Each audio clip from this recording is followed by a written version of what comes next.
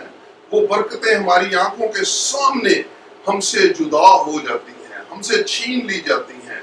لیکن اس کا طریقہ کار یہ ہے کہ جو برکت آپ کو خدا نے دی ہے اس برکت کو لیں اور اس برکت کو خدا کے مذبح کے اوپر رکھ دیں. جب آپ خدا کے مذبح کے اوپر اس برکت کو رکھ دیں گے تو پھر خدا نے اسحاق کو ایسی برکت دی کہ اس نے اس کو ایک قوم بنا دیا، اس نے اس کو ایک ملٹی پلائی کر دیا. ابراہیم نے جب اس برکت کو خداوند کے مذبح پر رکھ دیا. اگر آپ چاہتے ہیں کہ آپ کا کاروبار ترقی کرے، آپ کا روزگار ترقی کرے، آپ کی فیملی ترقی کرے، آپ کے بال بچے ترقی کریں، تو پہلے ان بال بچوں کو خداوند کے لیے مخصوص کر دیں، اس کے مذبح پر رکھ دیں، اس کاروبار کو مذبح پر رکھ دیں، اس روزگار کو مذبح پر رکھ دیں، اپنے روپے پیسے کو اس مذبح پر رکھ دیں. کوئی بھی برکت جو خدا نے آپ کو دی ہے اور آپ چاہتے ہیں کہ وہ برکت ملٹی پلائی ہو جائے، وہ برکت اور بڑھ جائے، تو پہلے ضرورت اس بات کی ہے کہ اس برکت کو اس کے مذبح پر رکھ دے. ابراہیم نے اسحاق کو جب مذبح پر رکھ دیا تو خدا نے کہا کہ میں اسے ایک قوم بنا دوں گا، میں اس کو بڑھا دوں گا، میں اس کو ایک ایسی قوم بنا دوں گا جو اپنے دشمن کے پھاٹکوں کی مالک ہوگی، اس کو کوئی شکست نہیں دے سکے گا، وہ ایک زور آور قوم ہوگی، اس کو برکت پر برکت دوں گا اس نے کہا. اور جب ابراہیم اس پر چھری چلانے لگا تو پھر آسمان سے آواز آئی، آئے ابراہیم میں جان گیا کہ تو مجھ ہی سے پیار کرتا ہے، تو مجھ سے ہی زیادہ پیار کرتا ہے. تو لکھا ہے کہ ابراہیم نے پیچھے مڑ کر دیکھا تو اس کو ایک مینڈا نظر آیا جس کے سینگ جھاڑی میں اٹکے ہوئے تھے. بعض اوقات ہم اس زندگی کی دوڑ و دھوپ میں اتنے آگے نکل جاتے ہیں کہ ہم پیچھے مڑ کر دیکھنا بھول جاتے ہیں. ابراہیم نے جب پیچھے مڑ کر دیکھا تو اس کو ایک مینڈا نظر آیا جس کے سینگ جھاڑی میں اٹکے ہوئے تھے. آج آپ بھی ذرا پیچھے مڑ کر دیکھیں کہ کہیں یسوع کو آپ کہیں پیچھے تو نہیں چھوڑ آئے اور آپ خود زندگی کی دوڑ و دھوپ میں اتنے آگے نکل گئے ہیں کہ وہ مینڈا، وہ برا جو خدا نے مہیا کیا، جس نے آپ کی خاطر کانٹوں کا تاج پہن لیا، وہ اونٹ کٹارے، وہ لعنت جو اس زمین کو ملی وہ اس نے اپنے سر پر لے لی اور اس نے آپ کو برکت دی ہے. وہ آپ کا عوضی ہے، وہ آپ کا فدیہ ہے، اس نے آپ کی خاطر صلیب پر جان دی ہے. اور اس برے کو ہم نے کہیں پیچھے ہی نظر انداز کر دیا ہے. اس کو تو ذرا پیچھے مڑ کر دیکھ لیں اور اس کو اپنی زندگی میں لے اور اپنی اس سے پہلے کہ آپ کی برکت پر چھری آ جائے، آپ کی برکت آپ سے جاتی رہے، اس برکت دینے والے سے نپٹ جائیں. مجھے یاد ہے بائبل کے اندر ایک حوالہ ہے اور وہ ہے لوکا کی انجیل اور اس کا 2 باب. اس میں جب مریم اور یوسف اپنے رشتہ داروں کے ساتھ یسوع مسیح کو ہیکل میں لے کر گئے اور وہاں پر یسوع مسیح کی عمر بھی 12 برس کی تھی، اور جب اس کو لے کر گئے تو یسوع مسیح کو پیچھے ہی چھوڑ آئے. یسوع مسیح ہیکل میں رہ گیا اور خود وہ عید فصح منا کر اپنے رشتہ داروں کے ساتھ واپس آ گئے. ان کو بھی پیچھے مڑ کر جانا پڑا تاکہ یسوع کو لے لیں. آج آپ بھی جب چرچ جاتے ہیں، جب خداوند کا کلام سنتے ہیں، تو یسوع کو ساتھ لے کر اپنے گھروں میں جائیں، اپنے دلوں میں لیں تاکہ یسوع مسیح پیچھے نہ رہ جائے. وہ آپ کے ساتھ ساتھ ہونا چاہیے، وہ آپ کے ہر کام میں، آپ کے اندر، آپ کے ساتھ، ہر گفتگو میں، آپ کی زبان پر یسوع مسیح کا تذکرہ ہونا چاہیے تاکہ یسوع مسیح آپ کو برکت دے. اگر آپ اس کو کہیں پیچھے ہی چھوڑ گئے ہیں تو ممکن ہے کہ وہ آپ کی برکت جو اس نے آپ کو دی، وہ برکتیں جن کا وعدہ بائبل کے اندر ہے، وہ برکتیں آپ سے جاتی نہ رہے. ان برکتوں کو اپنے پاس رکھنے کا، ان برکتوں کو ملٹی پلائی کرنے کا، ان برکتوں کو بڑھانے کا صرف ایک ہی طریقہ ہے کہ وہ فدیہ جو خداوند یسوع مسیح ہے اس کو اپنے پاس رکھیں. ذرا پیچھے مڑ کر دیکھ لیں، کہیں ایسا تو نہیں کہ یسوع آپ کی زندگی میں نہیں ہے. اگر یسوع زندگی میں نہیں ہے تو وہ پروٹیکشن، وہ حفاظت جو خداوند آپ کی یسوع مسیح کے وسیلہ سے کرتا ہے، وہ حفاظت آپ کی نہیں ہوگی. آپ کی برکتوں کے اوپر چھری آ سکتی ہے. اس چھری سے بچنے کا ایک ہی طریقہ ہے کہ پیچھے مڑ کر دیکھ لیں. اس نے ہماری خاطر فدیہ اس لیے دیا تاکہ وہ برکت ہمارے پاس رہے. وہ ہمیشہ ہمارے ساتھ رہنا چاہتا ہے. وہ چاہتا ہے کہ آپ کی برکتیں ملٹی پلائی ہوں، آپ روز بروز ترقی کریں اور آپ خداوند یسوع مسیح میں بڑھتے چلے جائیں. خداوند آپ کو برکت دے. God bless you.